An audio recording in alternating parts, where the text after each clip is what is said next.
Tito Densho Love Stories presents Loving the Wicked Lady Boss, written by a living singer. Hindi niyo ba ako narinig? Ang sabi ko, asikasuhin niyo na yung pinapagawa ko sa inyo. Hinati-hati ko na nga lahat ng gagawin yung lahat. Tapos, wala pa rin gumagalaw? Ano ba? Kapag bumalik pa ako dito at wala pa kayong may papasa sa akin, pasensyahan tayo ha. Aalisin ko kayong lahat sa kumpanya ko. Sigaw ng CEO ng isang sikat na kumpanya. Siya ay si Sariana Taylor o mas kilala bilang Rian, na siyang ipinatatawag ng karamihan sa kanya, ang CEO ng Emerald Entertainment, kung saan ang pangalan niya ay sikat bilang pinaka-istrikto, pinakamasungit at pinakamataray na CEO na kanilang nakilala. Palis na sana si Sariana nang bigla siyang tawagin ng isang stop at kausapin ng panandalian. "Ma'am, may gusto pang kumausap sa inyo," sabi ng babaeng stop ni Rian. "Sino siya?" Walang emosyong tanong ni Rian. "Mag-a-apply po, boss." Sigaw ng lalaking may katangkaran. May kakisigan ng dating at hindi mo may tatangging mayangking kagwapuhan ng binatang bagong aplikante. Siya ay si Tristan Guillermo, ang breadwinner ng buo niyang pamilya. Lahat ng trabaho ay pasukin alang-alang sa magiging kapakanan ng kanyang pamilya.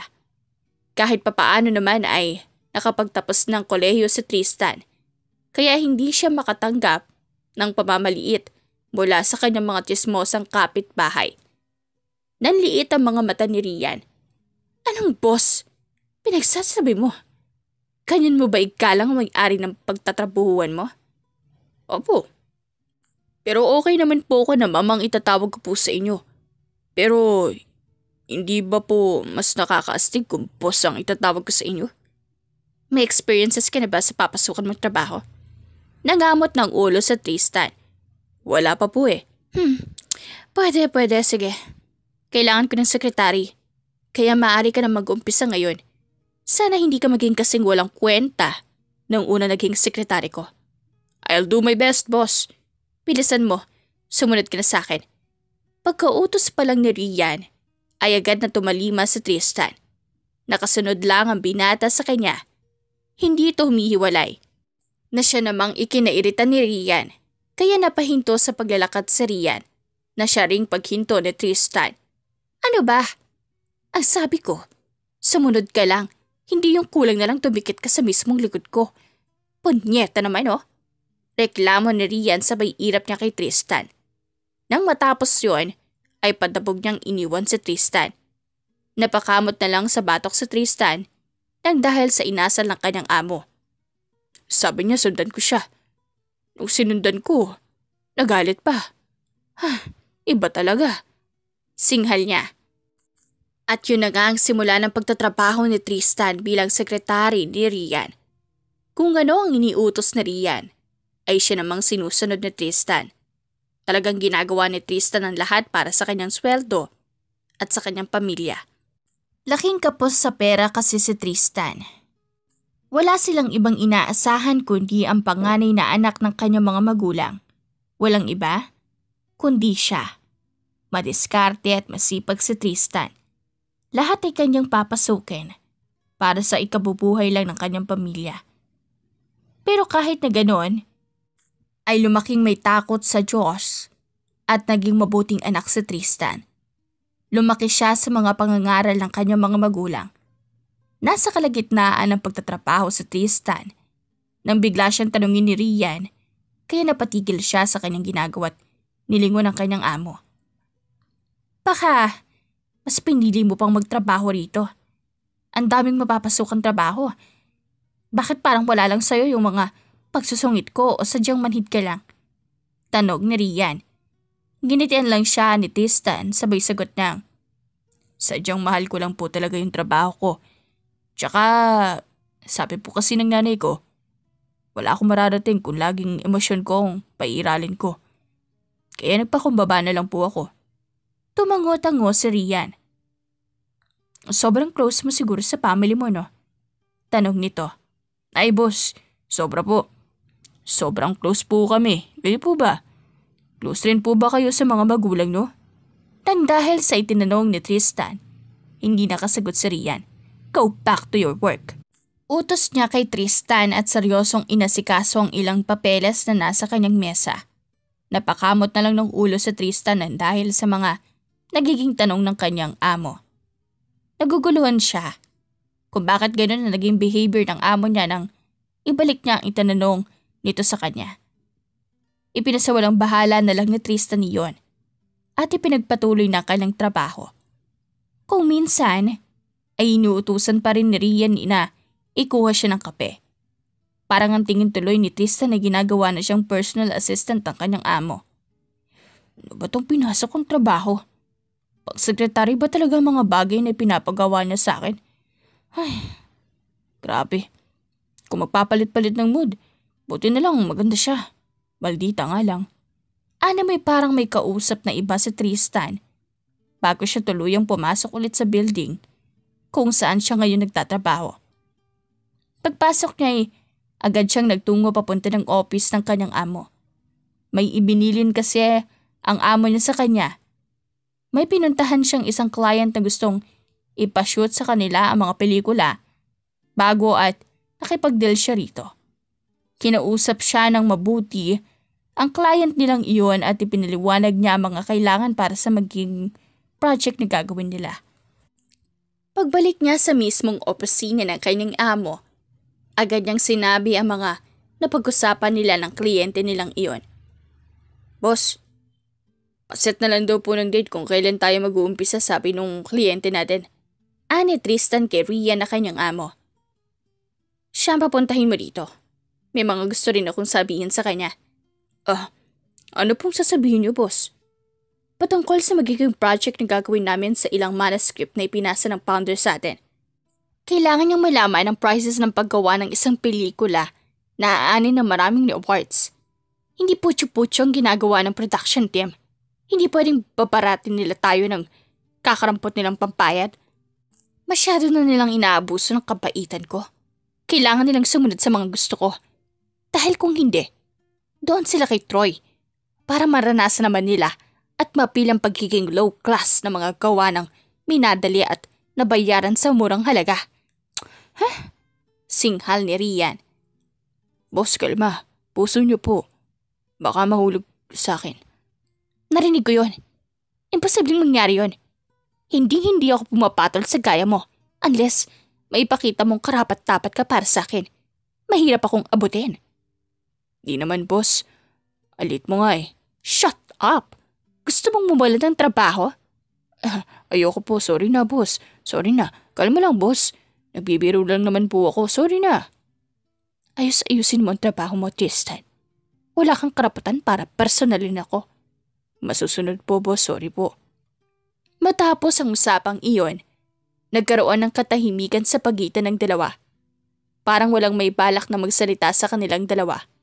At sa bawat minuto na magagawi ang tingin ni Rian kay Tristan, iniirapan niya ito. Pero hindi niya rin mapigilan ang kanyang sarili na mapasulyap sa gwapong mukha ni Tristan at titigan ito na may katagalan. Nasa kalagitnaan ng pagche-check ni Tristan sa mga dumating na supplies ng camera lens at iba't ibang kailangan sa kanilang studio. Nang bigla niyang mapansin ang kanyang amo na kanina pa siya tinititigan. Kaya nilapitan niya ito. Bakit, boss? May dumi ba sa damit ko? Kanina niyo pa po kasi ako tinititigan. Baka po may kailangan kayo. Hindi niyo lang po sinasabi. Bakit ang pogi mo? I mean, may itsura ka. Pwede kang mag-artista. Yeah, tama. Pwede kang maging artista ko. Wait, Gusto kong makita ang katawan mo.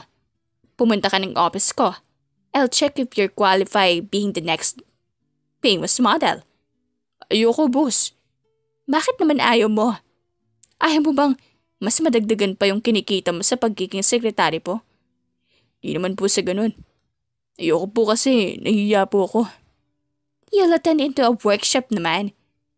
Kaya matututo ka rin na humarap sa camera nang hindi nakakaramdam ng ilang o hiya. Pero kasi boss, hindi po ako para doon. Ipatrabaho niyo na po sa akin lahat. Huwag lang ang mag-artista. Huwag mo na akong artihan. Tatalikuran na sana ni Rian si Tristan na bigla siyang mawala ng balanse. Wah! Ah! Sigaw ni Rian. Babagsak na sana siya. Pero buti nilang at nasa likuran niya si Tristan at nasalo siya nito. Boss! Nabiglang ani Tristan. Saka napatitig sa mga mata ng dalaga. Nanatili sila sa ganoon na sitwasyon ng ilang minuto bago bumalik sa realidad ang kanilang isipan. Sorry boss, nabigla lang po ako. Wala kang dapat ika-sorry. Ako yung natumbas, so nawalan akong balanse. Salamat at nasalo mo ang puso ko, Este. Ako, Tristan, nasalo mo ko. Thank you so much. Walang ano-ano'y napangiti na lamang sa Tristan dahil sa hirit ng kanyang amo. Boss, parang iba na yung pinapakita mo ah. Inaakit mo ba ako, boss? Kumunot ang noo ni Rian.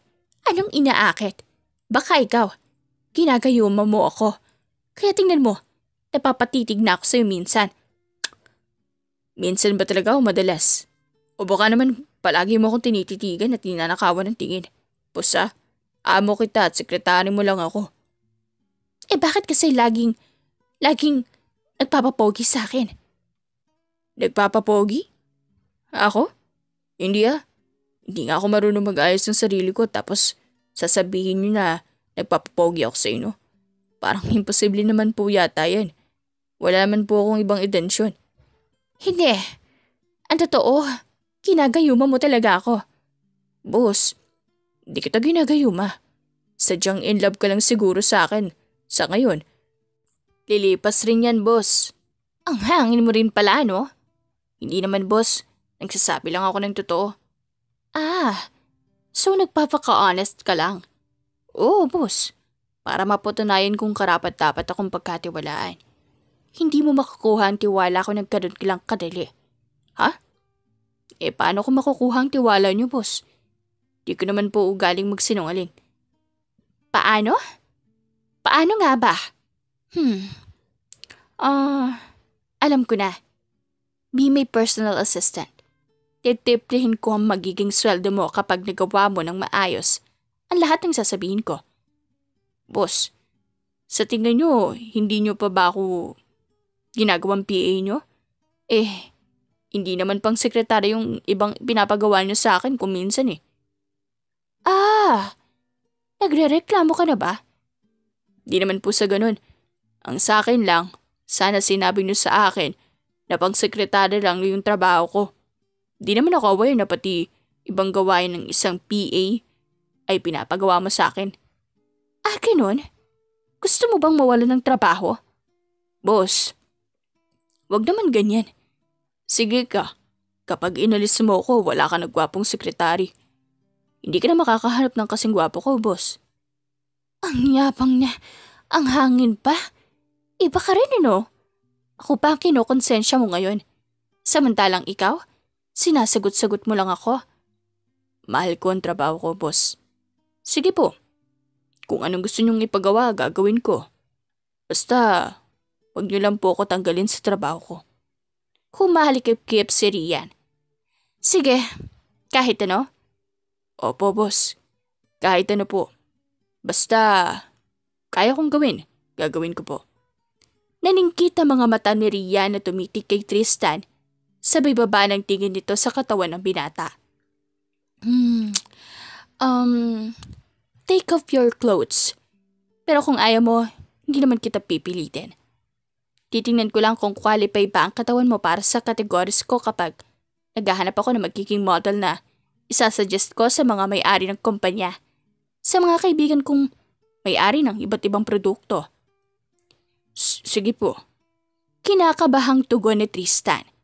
Sabay hubad nito sa kanyang mga pang-itaas na mga damit tulad ng coat, necktie, long sleeves, white polo shirt, at ang kanyang white sando.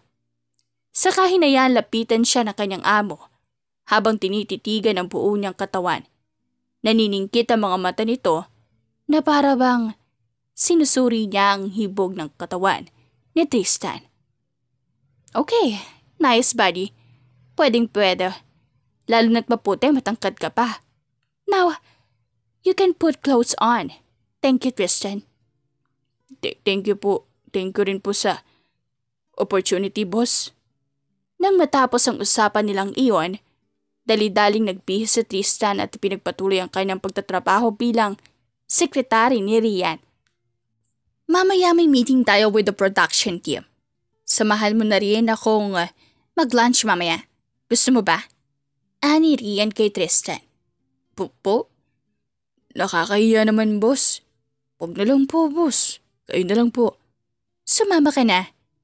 Libre ko na ang lunch mo. Wala rin kasi akong ibang kasabay.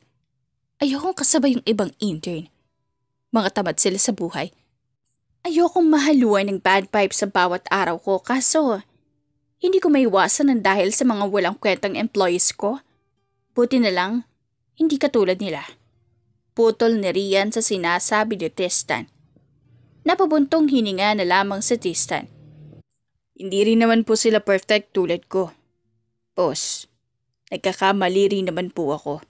Kaya ang madalas niyo akong tarayan at sungitan, di ba po? Hayaan mo na ako. Wala lang ako sa mood kapag ganon. Naiirita sa mga co-workers mo na nasa kumpanya ko. Relax, boss.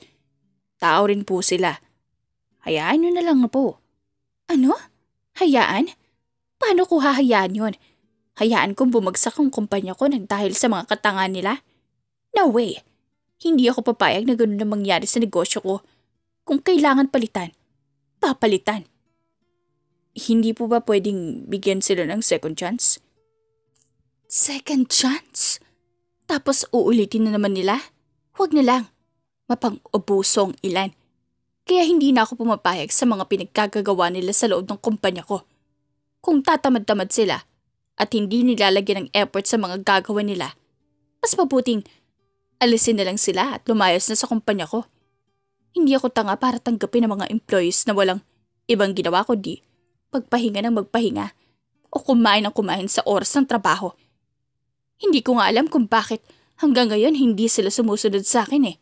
Kahit na anong galit ko sa kanila, kahit natarayan ko silang lahat, wala pa rin. Puwisit na buhay to. Ang sarap nilang alising lahat. Ikalma mo, boss. Puso mo po. Baka atakihin kayo niyan. Mainitin pa naman ang panahon. Tagulin na nga eh. Kaya paano magiging mainit pa ang panahon? Nag-time travel ka ba sa summer season kaya kanya na iniisip mo? Hindi po. Kayo nga rin po mali eh. Tapos na ang wet season. Papuntang kalagitnaan na tayo ng taglamig. Taglamig na ba? Oo. Hindi nga lang random. Nang dahil sa climate change, no? It's because of the gravity of the earth talaga, boss. Yun po talaga ang dahilan. Huh? Nang dahil sa gravity? Opo, boss. Nang dahil sa gravity. Kaya nga hindi hila talaga ako ng universe papalapit sa'yo eh. Bakit naman? Kasi pogi ako, boss. Napailing na lang si Ria nang dahil sa mga linya ni Tristan. Ay, ewan ko sa'yo. Magtrabaho ka na nga lang dyan. Pinapainit mo lang yung ulo ko eh. Sabi mo nga, boss. Sige po, gagawa na po. Nang matapos ang usapang yun, ay parehas na naging busy ang dalawa. Hanggang sa sumapit na nga ang lunchtime nila. Sabay na lumabas ang opisina si Rain at Tristan. Nang makarating sila sa parking lot, ibinigay bigla ni Rian kay Tristan ang susi ng kulay itim niyang kotse. At siyang ikinataka naman ng binata, kaya napalingon siya sa amo niya. Boss, bakit ko po ibinigay sa akin tong susi ng kotse niyo? Tanong ni Tristan. Ikaw ang magdadrive, tinatamad ako eh. Sagot ni Rian. Saka pumasok na sa kanyang kotse sa may passenger seat. Kumunot ang noo ni Tristan. Ha? Bakit ako? Hindi naman ako marunong mag-drive ng kotse kasi wala naman kaming kotse. Bulong ni Tristan sa kanyang sarili. Saka pumasok na rin sa kotse. Boss, baka sa langit ang punta natin kung sakaling ako man na mag-drive ng kotse. Tsaka wala akong alam sa pagmamaneho, boss. What? Sa edad mong yan, hindi ka pa marunong mag-drive? Opo. Sa mahirap po kami. Wala po kaming pambili ng kotse. Wala nga akong sasakyan papunta rito eh. Mahihirap nga naman. O siya, sige. Ako na nga lang. Palit tayo ng pwesto. Dali, nagugutom na ako eh. Nang makapagpalit na nga sila ng pwesto, agad na pinaandar na ni Rian ang kanyang kotse. At tumiretso na sila sa isang sikat na fast food chain. Ipupunta kita sa paborito kong lugar kapag gusto kong maging mapag-isa. Tapos, doon tayo tatambay sa isa sa mga pinupuntahan ko kapag gusto kong mag-relax. Lalo na kapag nagagalit ako sa mga employees. Tapos isasabay pa mga gamit na dumarating every week. Tapos yung expansion ng storage room. Nakaka-stress. Tapos, ayaw ko pang sundin ng mga tauhan mo. Diyos ko, maiirita ka na naman, mabubwisit. Kalma ka lang, boss. Puso niyo po. Paano ka makakakalma kung pabalik na naman tayo mamaya sa opisina? At palagi na namang problema ang mga kaharap natin. May istas na naman ako. Kaya paano ikakalma? Kung yung sitwasyon ng kumpanya ko ang dahilan, kaya ako nagkakaganito. Alam mo boss, maging positibo ka lang sa lahat ng bagay. Subukan mong tanggapin ang pagkakamali at i-consider ang mga ginagawa ng mga nasa paligid mo. Tingnan mo, aangat ka nang hindi mo namamalayan. Aangat? Paano aangat kung sila mismo ang problema kaya bumabagsak na? Lumulubog na yata. Ang gusto ko lang naman ayusin nila ang trabaho nila. Wala na akong ibang hihilingin maliban sa respeto. Kahit yun na lang, na sana ma-realize nila na kailangan nilang makipag-cooperate sa akin para sa magiging kita ng kumpanya at sa magiging sweldo nila. Gusto ko man silang tanggalin, pero naaawa ko sa karamihan sa kanila na yung trabaho lang na yun yung tanging trabaho lang na meron sila para mabuhay ang kanya-kanya nilang pamilya. Boss, may naisip akong paraan. Paano kung ako na lang ang humawak muna sa mga coworkers ko? Tapos po, attend na lang po kayo ng meetings ng kabi-kabilang projects. Hindi ka nila sinusunod. Pero ako ang hawak muna, okay lang ba? Kapag napatino ko sila, ano ang magiging kapalit? That's good idea. Kapag napatino mo sila, tatagdagan ko ang allowance mo. Pati sweldo mo na rin. Ano? Deal? Thank you, boss. Deal na po. Good. Now, we need to do our flying. As in ngayon na. Dahil ang kumpanya ang madedehado kapag bumaba ang views ng mga bagong labas na movie. At series natin. Kailangan maging patok. Kailangan maging kaaya-aya sa paningin ng karamihan. Kahit hindi na sa lahat, basta papatok pa rin siya. Noted, boss. Panahon na para sa pagbabago ng kumpanyang ito at ng bawat employees. Nagitiyan ng dalawa sakay pinagpatuloy na ang kanilang mga ginagawa. Patuloy pa rin sa pagpirma ng para sa ilang mga approval paper na kailangan niyang pirmahan. Si Tristan naman ay inaasikaso ang bawat update at kung ano ang mga meeting na kailangan puntahan ng kanyang amo. Kailangan niya laging tingnan kung ano ang free time ng kanyang amo. Kung ganon, ay makakapunta pa ito sa iba pang assigned meetings niya.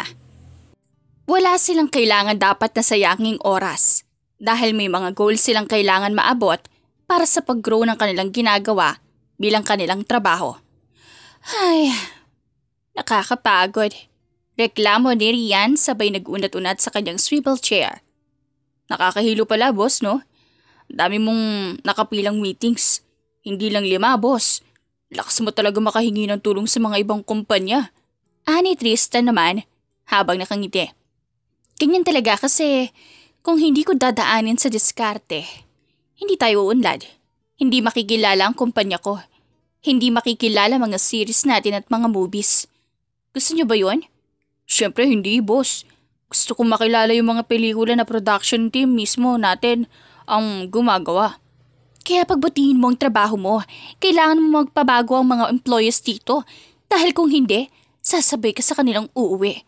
Wala ring balikan kapag tinanggal ko na kayong lahat. Opo, boss. Noted po. Halos maghapong nasa opisina ang dalawa. Inaasikaso nila ang mga kailangang ayusin para sa ibang proyekto ng iba't ibang kumpanya. Maghapon silang magkasama. Kung nasaan si Tristan, naroon rin si Rian. Maagang nakauwi kagabi si Tristan. Maaga siyang pinauwi ni Rian dahil alam niya na pagod na ito. Nakita niya kasing naaantok na si Tristan habang nag-check ng mga schedule. Kinabukasan, maagang nagising si Tristan. May kakausapin kasi silang kliyente ngayong araw, kaya maaga siyang bumangon. Pagbukas niya ng kanyang bintana, natanaw niya ang isang pamilyar na muka mula sa labas ng kanilang bahay. Teka, si Tanya ba yun? Mapuntahan nga. Bulong niya sabay patakbong bumaba mula sa kanyang kwarto. Pagbukas sa Tristan ng pinto, bigla siyang yakap ng isang babaeng halos kasing tangkad niya lang. Maputi ito at makinis ang balat. May taglay rin itong kagandahan. Best friend! Namiss kita! Kamusta ka na? May anak ka na ba? Patingin nga na magiging inaanak ko. Dali! Nasaan na siya? Ipakita mo naman. Huwag kang magdamot. Sunod-sunod na bungad ng dalaga. Siya si Tanya, ang childhood best friend ni Tristan na tumira sa United States para mag-aral. Doon kasi nagtatrabaho ang mga magulang niya, kaya matagal bago nagkitang muli ang dalawa. Bitawan mo nga ako, hipon. Tagal mo na wala tapos anak agad ang hanapin mo sa akin. Wala bang matinong tanong dyan? Yung matinong pangangamusta rin sana. Palibasa kasi yung nagsabi hindi matino at laging wala sa katinuan. Reklamo ni Tristan. Bakit? Wala pa ba? Wala. Ikaw ba? Ilang dosenang donuts na nang nilamutak mo bago ka bumalik rito? Milyones na donuts na, best friend. Kung alam mo lang. Wala akong alam, sorry. Paki ko rin ba? Aba, gumaganyan ka na ha? Natututo ka na kinokontra yung mga sinasabi ko. Alam mo na rin mambabara ka. Mana ka talaga sa akin. Nice! Tama yan. Tigilan mo nga ako. May pasok pa ako, Tanya. Kung wala kang makukulit ngayong araw, ikain mo na lang ako sa restaurant dyan. Sigurado akong mabubusog ka pa. Di yung kararating mo lang tapos nangaalas ka doon kagad. Sorry na. Ang seryoso mo naman. Parang hindi magkaibigan eh. Gusto ko lang naman makipagkwentuhan sa'yo kasi namiss kita. Namiss ko ang best friend ko. Teka, ayaw mo na ba sa akin? Akala ko ba hihintayin mo ko tapos kung sakaling wala ka pang jowa, ako na lang ang liligawan mo. Sinabi mo yan noong nasa elementary pa lang tayo. Pero Tanya, nasa elementary pa lang tayo noon. Iba na ngayon, Tanya. May nagugustuhan na ako, okay? May nagugustuhan na akong iba. Pagsisinungaling ni Tristan dahil ayaw niyang umasa ang kaibigan niya. Ang totoo, wala pa sa bokabularyo niya na magkaroon ng girlfriend.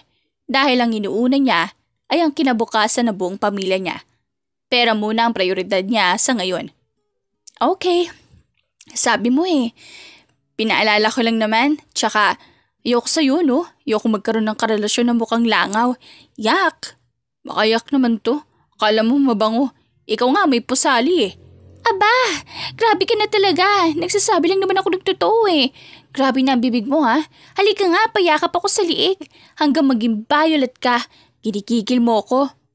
Kung ganun, huwag mo na akong lapitan pa. Aba! Bakit naman? Ninanakit ka. Baka ipasalvage mo pa ako eh. Nakakatakot na lumapit sa'yo. Bakit ba ang seryoso mo masyado sa buhay?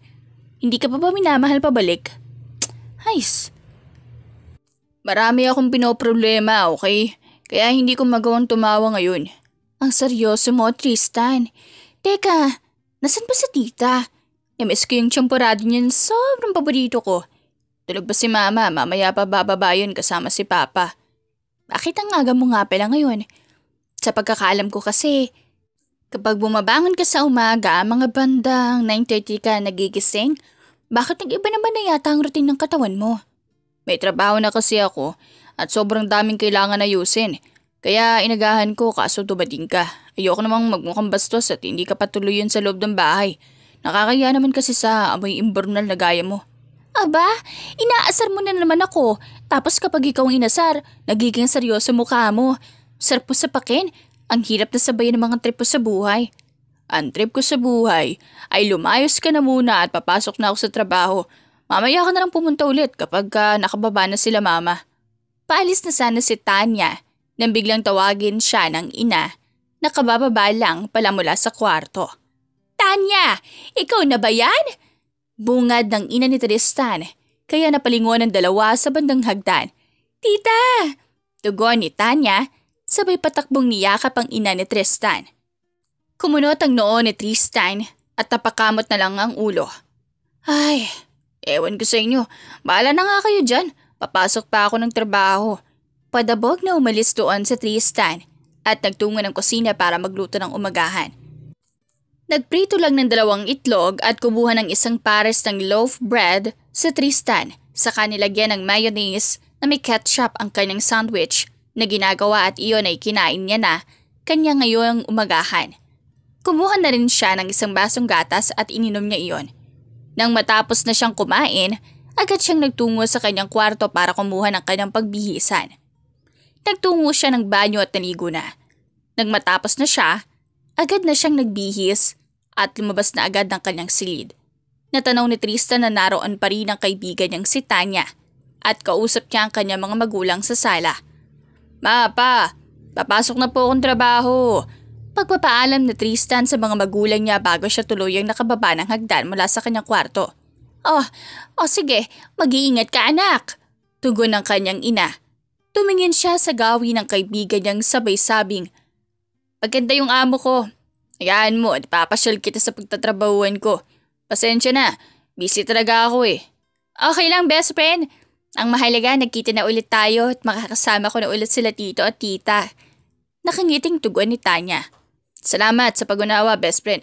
Pasensya na talaga kung nasusungitan kita. Stress lang talaga ako lately." "Ano ka ba? Okay lang. Kaya ko naman sabayan. Tsaka naiintindihan ko naman ang kalagayan mo." Tugon ni Tanya. Saka patakbong yumakap kay Tristan. Niyakap naman pabalik ni Tristan si Tanya. Pero kumalas rin ito agad. "Sige, mauna na ako. Baka kasi mapaghalitan ako ng boss ko. Ayaw niya kasing nalilate ako. Baka makatim ako ng sermon mula sa kanya. Sige na, Tanya. Bye na." "Bye. Mag-iingat ka ha." "Oo, ikaw din. Lalo na kapag umuwi ka na. Baka mamaya habang naglalakad ka, bigla kang matisod dyan sa gilid. Tapos mabagko kang ulo mo. Tanga ka pa naman." "Nanghiya ka talaga. Sige na, lumayas ka na nga. Dami pang sinasabi eh." "Sige po ma, pa. Alis na po ako." "Sige anak, mag-iingat ka." Bilin ng kanyang ina. Nang makaalis na si Tristan sa kanila, diretso agad siya sa kanyang trabaho. Walang traffic ngayon kaya maluwag ang daan. Ang sinakyang jeep ni Tristan ay agad na nakarating sa tapat ng kumpanya kung saan siya nagtatrabaho. Agad siyang sumakay ng elevator at nagtungo sa 37th floor dahil doon ang opisina ng kanyang amo.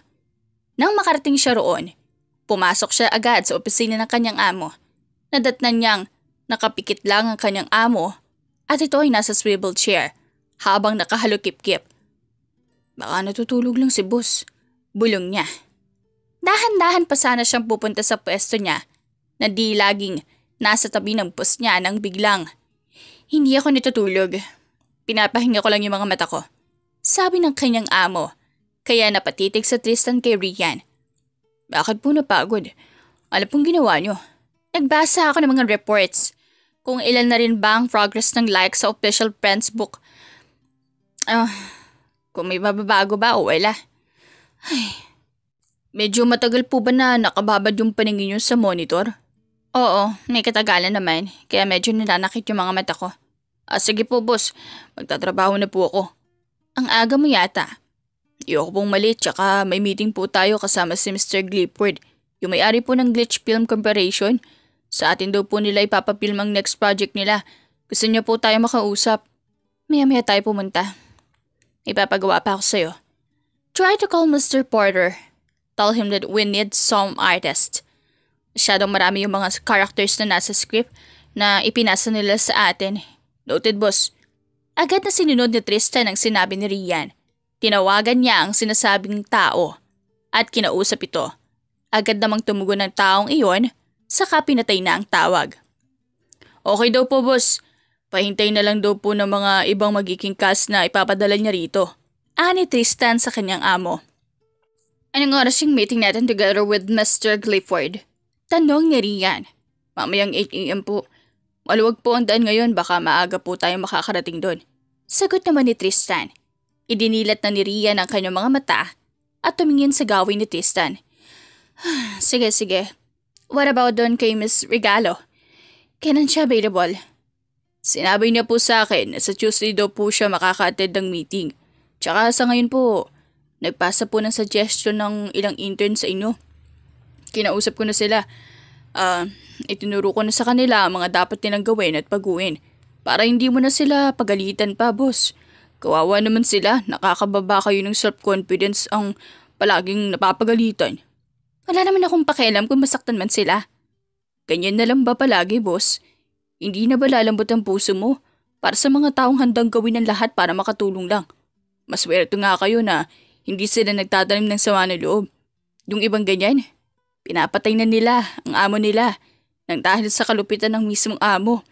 Hindi na kaya yung mga pag-uugali ng mga amo nila kaya ang ginagawa nila, kikitilin na lang nila ang buhay ng amo nila para makaganti na rin silang lahat. Gusto nyo ba ng ganun? Alam mo, Tristan, ayoko syempre. Hindi mo naman ako masasisi na may inis kung minsan. Dahil kung magtrabaho sila, parang wala silang naririnig sa mga isinasuggest ko. Parang wala silang mga boto. Wala silang energy. Hindi nila nilalagyan ng effort ang mga bawat bagay na ginagawa nila dito sa kumpanya ko. Hindi sila tulad mo, Tristan. Matagal na sila sa kumpanya ko pero hanggang ngayon, may progress ba? Wala. Hindi mo ako maiintindihan hanggat hindi mo na susubukang magkaroon ng sariling negosyo at magkaroon ng mga employees na ganyang katatamad at hindi maaasahan. Kung hindi lang ako naaawa. Bakit? Sa tingin mo, tatagal sa kumpanya ko yung mga yan? Hindi. Matagal ko na sana silang tinanggal dito sa kumpanya ko. Ayan mo na, boss. Ako na ang bahalang magpabago sa mga employees mo. Tiwala lang, boss. Magbabago pa yung mga yan. Pwede ko nang umpisahan ngayon ang goal ko na mapabago ang lahat ng employees nyo, boss. Sige, ikaw muna ang bahala sa kanila. Bibigyan kita ng pagkakataon para mapatunayan mong karapat-dapat ka nga bilang isang sekretary ko. Salamat, Tristan. Wala yun, boss. Ginagawa ko lang po ang trabaho ko at ang best ko. Sige po, pupunta po muna ako sa mga intern. May mga plano ako na sa tingin ko talaga ay gagana. Sige. Sana nga ay gumana pa sa kanila. Sige, boss, muna po muna ako. Sige, pakabalitaan na lang ako kung ano mga progress, okay? Noted, boss. Nang makalabas na ng opisina si Tristan, nagtungo agad siya sa mga co-worker niya. Wala siyang ipinakitang emosyon, kaya nagulat ang ilan kung bakit naroon siya. Everyone, please give me some time to discuss our new rules and consequences. Or should I say, consequences of all actions that you'll do starting tomorrow. First, all of you are not allowed to bring your lunch here. We have a long lunch table. Nasa kabilang room. Doon kayo kakain at hindi rito. Second, sa akin kayo magpapasa ng suggestions nyo. Lahat ng mga ipinapagawa ni boss ay sa akin nyo ipapasa. Ngayon, kailangan nyo lagyan ng effort ang bawat gagawin nyo. Dahil kung hindi, wala kayong magiging sweldo at matatanggal pa kayo sa trabaho. Pangatlo, all of you are need to be responsible individuals. Know your responsibilities. Yung reason kung bakit kayo pumasok sa kumpanyang ito. Pang-apat, ayoko nang tatamad-tamad. I'll monitor all of you using our own CCTVs. Kapag may nakita akong nagre-relax lang at hindi gumagawa ng trabaho, alam nyo kung saan kayo pupulutin. Mawawala lahat ng valid ng mga cards nyo. Kukunin ang buong kumpanya naging sweldo nyo simula nung nag-umpisa kayo magtrabaho rito. At ang panlima, kailangan nyong ipasa ang lahat ng mga kailangan nyong ipasa sa tinakdang araw at oras. Kapag wala pa, pasensyahan tayo. Mawawalan na kayo ng karapatang mahawakan pa ang inyong huling sweldo bago kayo palayasin sa kumpanyang ito. Alalahanin nyong hindi kayo pumasok rito para magpakasarap lang. Pumasok kayo para magtrabaho. Ngayon, lahat ng susunod sa mga bagong rule, may monthly bonus kayo kay boss. Yun lang. Maaari na kayo magpatuloy sa mga ginagawa niyong trabaho. Paliwanag ni Tristan sa lahat ng co-workers na kasama niya. Lahat pa ng sinabi mo, alam ni Ma'am Rian? Tanong ng isang babaeng employee. Nabaling sa kanya ang atensyon ng lahat.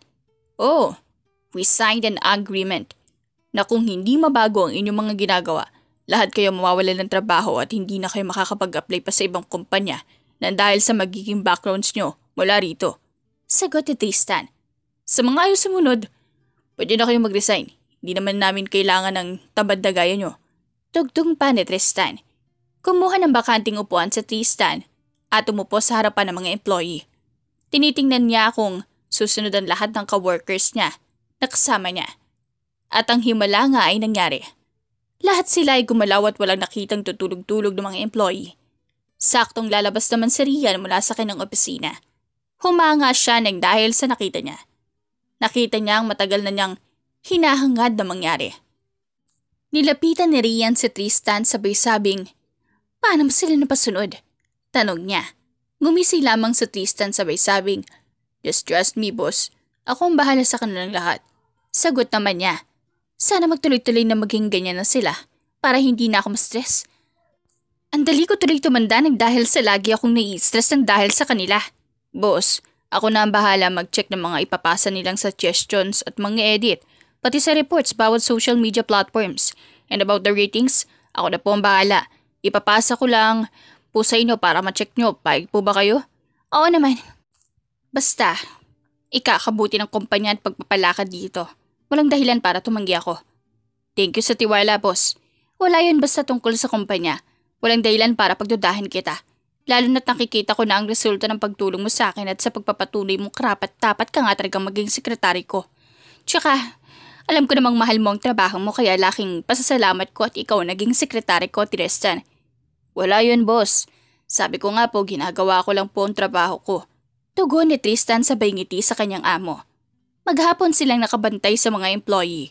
Nakita nila ang pagbabago sa buong maghapon na iyon. Kita sa mga mukha nila ang takot at pangamba na baka mawalan sila ng trabaho. Nang dumating na ang lunchtime nila, tinawag na Rian si Tristan sa opisina niya at kinausap. Nang makarating na sila sa opisina, agad na nagtanong itong si Rian. "Paano mo nagawa yun? Paano? Anong sinabi mo sa kanila?" Panimulang tanong nitong si Rian kay Tristan. Ngumisi si Tristan. "To make this long story short, sinabi ko na once na hindi sila sumunod sa mga gusto natin, pwede na silang lumayas dito sa kumpanya. Huwag kang mag-alala, hindi naman ikaw ang kailangang mag-adjust. Sila ang mag-a-adjust para maging karapat-dapat naman sila sa mga posisyon nila dito sa kumpanya nyo. Boss, basta ako na bahala." Paliwanag niya. "Tinakot mo ba sila?" "Hindi pa nanakot yun, boss. Ang tawag doon, rules or face the consequences. Kasi boss, hindi naman pwedeng habang buhay na maging tamad na lang sila tapos wala pang effort lahat ng ginagawa nila. Nakakahinayang ang mga perang nakukuha nila." "Sige, sabi mo eh. Basta panatilihin mo kung paano mo ito nasimulan. Kapag naging success at nagtuloy-tuloy lahat ng napag-usapan natin, tutuparin ko." Patuloy na nag-uusap ang dalawa. Hanggang sa sumapit na ang 1:00 ng hapon, chinek ni Tristan ang schedule ni Rian at ng kanilang mga pupuntahan ng mga meeting. "Boss, kay Mr. Manalo po tayo ngayon doon po sa 3rd building, 2nd floor, room 239. Mauna na raw po muna tayo ron dahil may mga dadaanan pa raw po ng sekretary niya at si Mr. Manalo bago siya pumunta sa location. Hintayin na lang daw po natin siya ng 10 minutes. Ano pong masasabi niyo, boss?" "Sige, free naman ako ngayon. Makakasama ako sa meeting. May tatanungan din ako kay Mr. Manalo patungkol sa latest issue ng ilang artista niya na nakuha ko last project nila sa production team natin." "Sige po, boss." Pagdating nila, unang bumaba si Tristan at inilalayan naman niyang bumaba si Rian. Kaya napangiti ang dalaga nang hindi niya alam ang dahilan. Kaya agad rin siyang umayos ng tayo at tumikim-tikim. Naging seryoso ang kanyang ekspresyon at sinabayon na sa pagpasok ng building sa Tristan. Nasa kalagitnaan sila ng paglalakad nang biglang matapilok si Rian na siyang ikinahinto ng dalawa. "Bakit, boss? Ano nangyari sa'yo?" Tanong ni Tristan saka inilalayan si Rian. Ang sakit ng ankles ko, puiset. Ngayon pa talaga ako natapilok. Kung kailan kailangan naman talagang magmadali, doon naman mamaylasin. Kainis." Reklamo ni Rian habang hawak-hawak ang ankle niya. "Halika, boss." Nagulat si Rian na bigla siyang buhatin ni Tristan. "Sakay ka na lang sa likod ko, boss, para hindi ka na mahirapan pag maglakad." Ani Tristan saka itong ngumiti. Mabigat ako. Kaya mo?" "Oo naman, boss. Malakas ako eh. Ako na to." "Sige, dahan-dahan lang ah. Masakit kasi eh." Noted, boss. Inalalaya na nga ni Tristan si Rian. Umupo siya para makasakay si Rian sa likod niya. Nang makasakay na ang dalaga, iniangat ni Tristan ang pagkakasakay ng dalaga sa kadahan-dahang tumayo at naglakad. Nang makarating na sila sa tapat ng elevator pataas mula sa ground floor, sumakay na silang dalawa doon. Nakarating na si Rian at Tristan sa kanilang destinasyon at agad pumasok sa meeting room upang talakayin ang kanilang proyekto. Habang nagpapatuloy ang meeting, nagkaroon ng matinding debate sa pagitan ng CCO at CEO tungkol sa mga ideya ng production team nila Rian. Inisip na Tristan na hindi na magkakasunduan ng dalawang panig at magiging mahirap ang matapos ang diskusyon.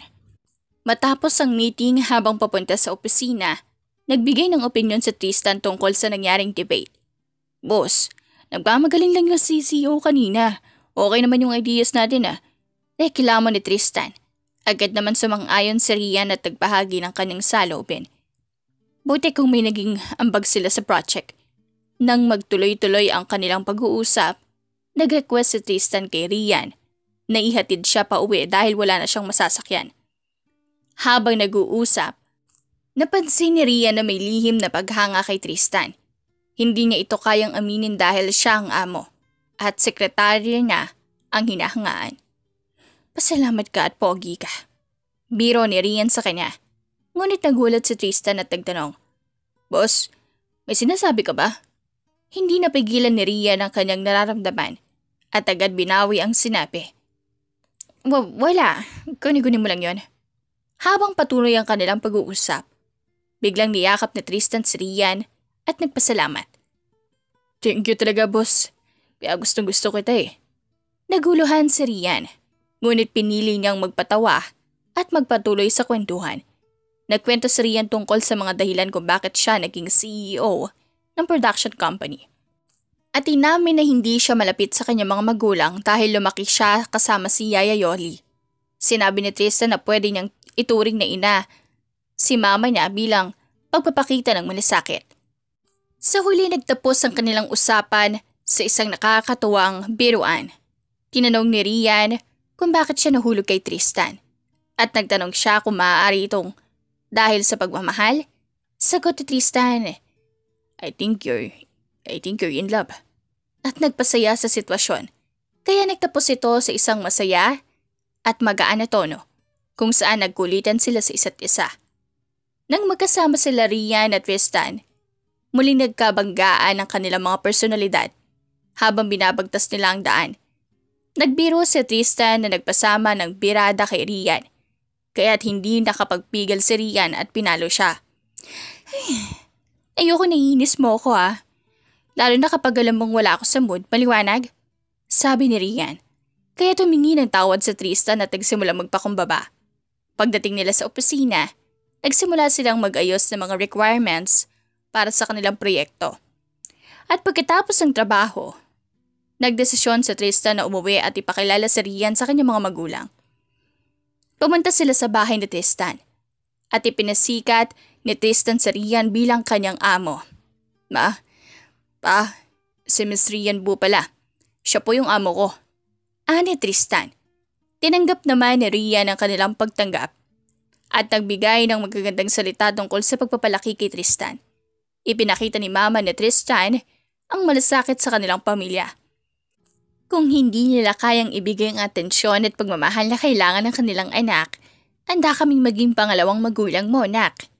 Dagdag pa ng mama ni Tristan na nagpasiko kay Rian na hindi nasa ang emosyon. Napaiyak si Rian sa kabutihang ipinapakita ng mga magulang ni Tristan at nagpasalamat sa kanila. Maraming salamat po. Hindi ko po kasi ramdam na nag-e-exist ako sa paningin ng mga magulang ko. Wika ni Rian. Ang kanilang pag-uusap ay napuno ng pagmamahal at pag-unawa.